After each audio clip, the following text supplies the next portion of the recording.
Good morning, everybody.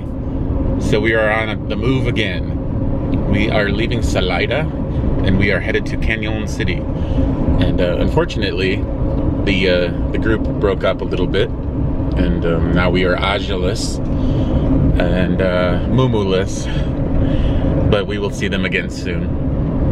They headed a little further up in elevation, and because of some of the people in this group, our group, they're having some problems with the high elevation. We are actually moving to lower elevation. And what that means here is that it gets a little hotter. But the heat is supposed to break, not today, but tomorrow. So if we can live through today, we'll be okay.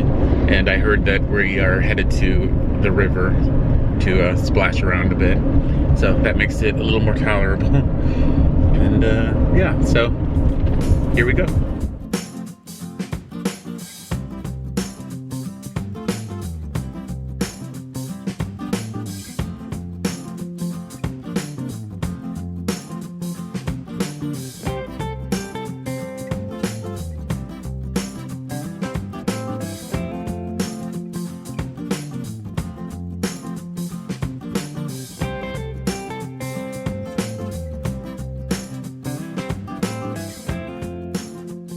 So this drive is absolutely stunning, and the mountains and the river, wow.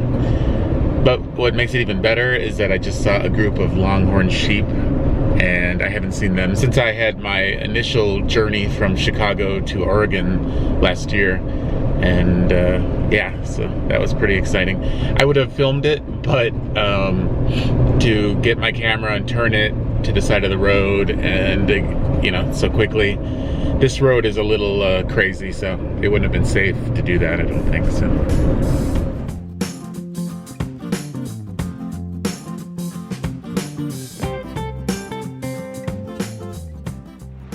Well, we made it. It was a little challenging. It's always a little difficult traveling in a caravan of, you know, more than 2 or 3 vehicles. And there were quite a few of us, so it's beautiful here. It is warmer, but that's okay, because the river is gorgeous. It's wider here and more calm, so yeah.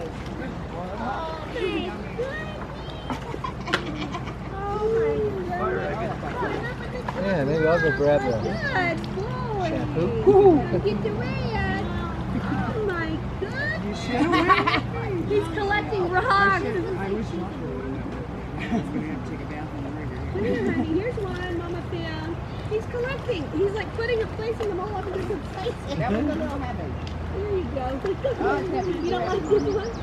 There you go, honey. Oh, it's so funny. He keeps collecting them.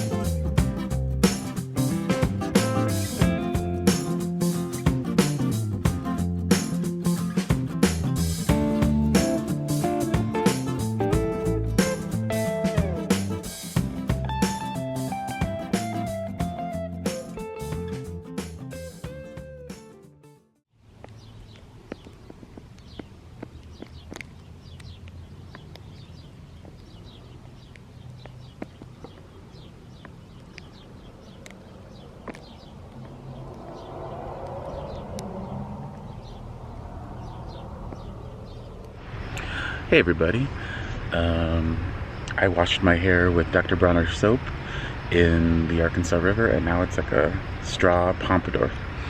Anyway, I'll put a hat on later. So last night we spent the night at a Walmart parking lot, as we do, and something kind of interesting happened.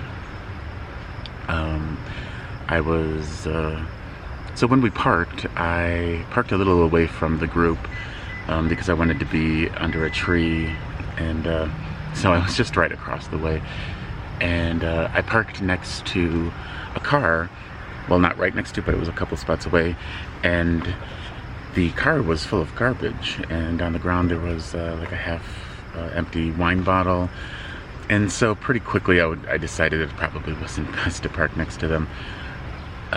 I did see a young lady in the driver's seat, but that's all I saw. But I just got a feeling like it wasn't the best decision. So I just moved right across the way. So just like 20 feet away from there, but I felt like that was a safer bet. And so at 5 o'clock in the morning, I was woken up by a man yelling, and I peek out my window, and on the other side of that car, which is like an old 90s Cutlass or something, the guy looked like he was shirtless. Well, he had no shirt on, and he was grabbing garbage out of the car and throwing it down on the ground and throwing it up in the air, and you know, saying things to himself, or well, he was saying them out loud. And then he comes around from the car into the little grassy area, and he's completely naked. And I'm like rubbing my eyes like, what? The guy was naked. He was sort of pulling up a pair of pants, or he started to pull up a pair of pants, and as he was walking away, and he's doing crazy arm movements and going back and forth and back and forth, and yeah, so he did that for a while, and then he walked away and walked back and got back in the car, and then I got back in bed. And then a little while later I heard him again, and so I came back to the window, and he was once again naked, and he again put on his clothes in the parking lot, but completely in the view of cars going by and anyone who might have been, you know, awake at 6 a.m. in the morning. Yeah, so it was interesting. He didn't seem like I don't know, not that I'm a mental health professional, but he didn't seem like he was gonna hurt himself or anyone else. The woman that was there seemed calm, so I didn't call the police. I'm often on the fence with stuff like that. Yeah, probably it's probably always best to call the police, but I didn't. He didn't seem dangerous, but then again, you never know. So I question if I should actually show you video of this or not. I didn't tape the man when he was naked. I didn't think that was appropriate, but I did tape him while after he put on his clothes, and he was, you know, walking back and forth and doing his thing. So I will show you a little bit of it, and really why I show you this is just I think that people need to realize that when you park in a Walmart parking lot, and it's not just Walmart, but it seems like Walmart has its own special kind of people who yeah, like us, I guess, but you know what I'm talking about, like the people of Walmart kind of thing. It attracts, you know, it attracts some stuff. So